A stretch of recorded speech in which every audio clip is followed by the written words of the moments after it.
Theseus, do such a justice that thou thyself wilt envy. Then take my life, I'll woo thee to it. Heaven, what more than man is this? I have sworn. Seek not thy breath of mercy, Theseus. 'Tis to me a thing as soon to die as thee to say it, and no more moved. As for this woman that calls me traitor, let me say thus much. If in love be treason, in service of so excellent a beauty as I most love, as I have brought my life here to confirm it, as I have served her, truest and worthiest, let me be most traitor, and so please me. As for scorning thy edict, Duke, ask that lady why she is fair. Why her eyes thus command me stay here and love her. If she call me traitor, then I am a soldier, and a villain fit to lie unburied. Thou shalt have pity of us both, if unto neither thou show mercy. Let us die together, Duke, only a little let her fall before me, that I may tell my soul she shall not have Emily. I shall grant your wish. To say true, your cousin has 10 times more offended. For I gave her more mercy than you have found, your offenses being no greater than hers. Nobody here speak for them. Ere the sun sets, both shall sleep forever. Alas, the pity! Now, sister, speak not to be denied. That face of yours will bear the curses else of Helen for these lost cousins. In my face, dear sister, I find no anger to them, nor no ruin. The misadventure of their own eyes kill them. Yet that I will have pity, my knees shall get their mercy. Help me, dear sister. Most royal brother, Sir, by our tie of marriage, by your own spotless honor, by that fair hand and that honest heart you gave me, by that you will have pity in another. Nay, then I'll end too. By all our friendship, sir, by all our dangers, by all you love most, wars, and this sweet lady. by your own eyes, by straight in which you swore I went beyond all women, almost all men. To crown, call this, by your most noble soul, which cannot want for due mercy. I beg first. Next hear my prayers. Last let me entreat. For mercy. Mercy. Mercy on these princes. Make my faith real. Say I felt compassion on them both. How would you place it? Upon their lives, but with their banishments. You are a right woman, sister. You have pity. If you so desire their lives, invent a way safer than banishment. Can these two live and have the agony of love about them and not kill one another? Every day they'd fight about you, hourly bringing you into public question with their swords. So here, forget them. It concerns my oath equally. I have said that they die. Better they die by the law than by one another. Thou not my honor. Oh, my noble brother, that oath was rashly made, and in your temper your reason will not hold it. Besides, I have another oath against yours of more authority, I am sure more love, not made in passion neither, but good heed. What is it, sister? Strike it home, brave lady. That you would ne'er deny me anything fit for my modest suit or your free granting. I tie you to your word now. If you fail in it, think how you maim your honor, how their lives might breed the ruin of my name. Theseus, should anything that loves me perish for me, that were a cruel wisdom. The goodly mothers that have grown for thee shall curse me and my beauty, despise my cruelty, and cry woe worth me till I am nothing but the scorn of women. For heaven's sake, save their lives and banish them. On what conditions? Swear I'm nevermore to make me their contention, or to know me, to tread upon thy dukedom, and to be wherever they shall travel ever strangers to one another. I'll be cut to pieces before I take this oath. Forget I love her? Oh, all you gods despise me then. Never trifle, Duke, but take our lives. I must love and will, and for that love must and dare kill this cousin. Will you, Archite, take these conditions? She's a villain then. No, Duke, no. 'Tis a thing to me worse than begging to take my life thus basely. Though I do not think I will win the right of her, for the honor of affection I will die for her. What can be done? Now I feel compassion. Let it not fall again, sir. Say it, Emily. If one of them were dead, as seemingly one must, would you be content to court the other? They cannot both enjoy death. They are princes as goodly as your own eyes. Look upon them, and if you can love, end this difference. Will this content you, princes? With all our souls. That Emily refuses must die then. Any any death thou canst invent, Duke. If she refuse me, yet my grave will wed me. The soldiers sing my epitaph. Make choice, then. I cannot, sir. For me, a hair shall never fall of these princes. What will become of them? Thus, I ordain it. And by mine honor, once again, it stands. Or both shall die. You shall each, within a month, appear again in this place, in which I'll plant a pyramid, in whichever herebefores can force her cousin through fair and knightly strength to touch the pyramid, she shall have the right to court my dear sweet sister. The other lose her head, nor shall she grudge to fall. Will this content you? Yes. Dear cousin Arcita, and friends again till that hour. Embrace you, sir. Are you content, sister? I must, sir, else both miscarry. Come then. As you are princes, let this quarrel rest until the hour prefix, and hold your course. When we return, who wins, I'll settle here. Who loses, yet I'll weep upon her bier.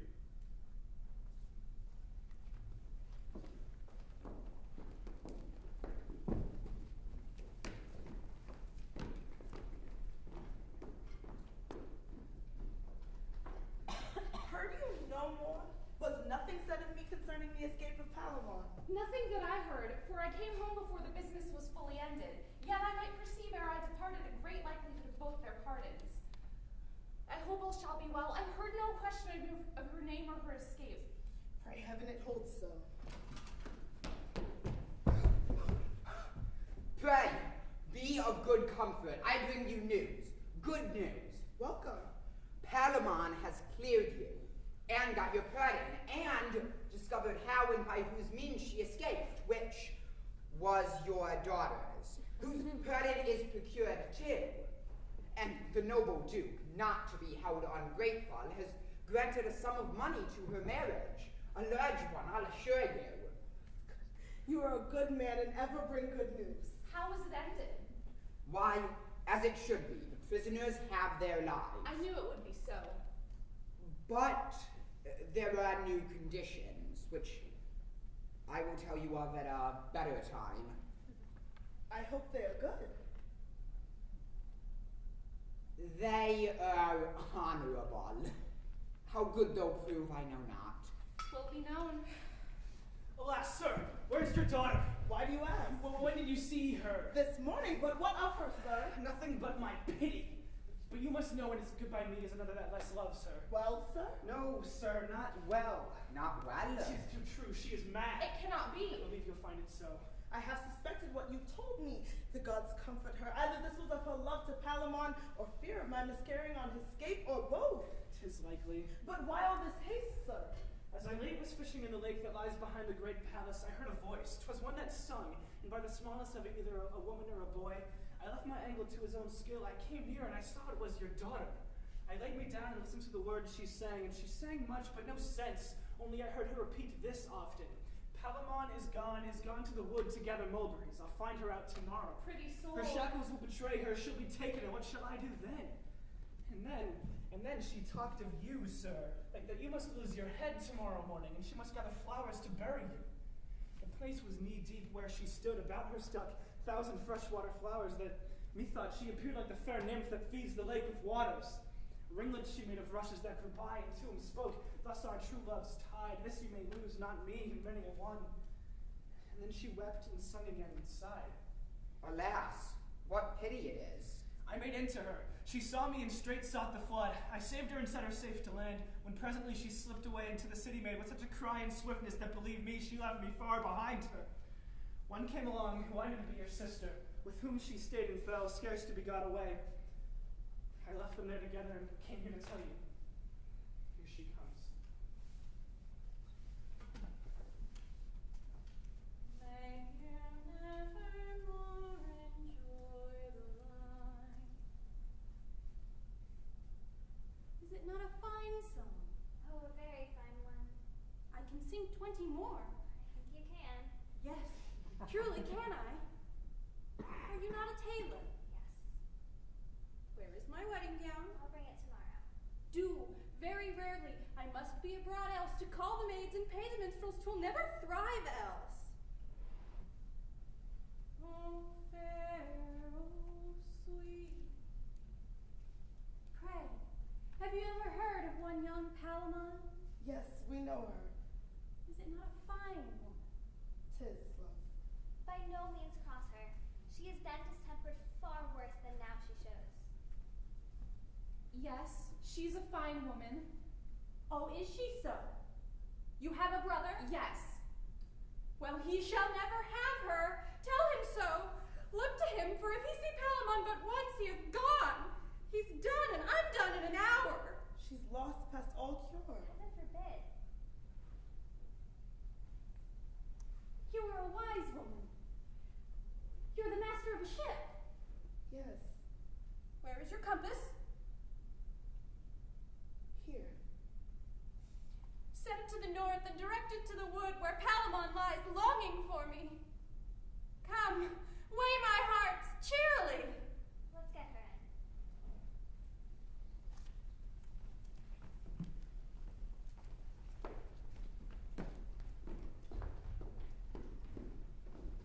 Yet I may bind these wounds up that must open and bleed to death for my sake else.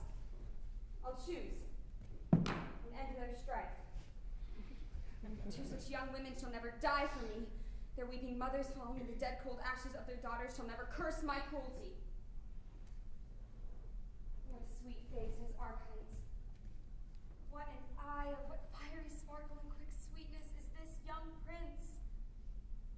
Palamon is but her foil. To her, a mere dull shadow.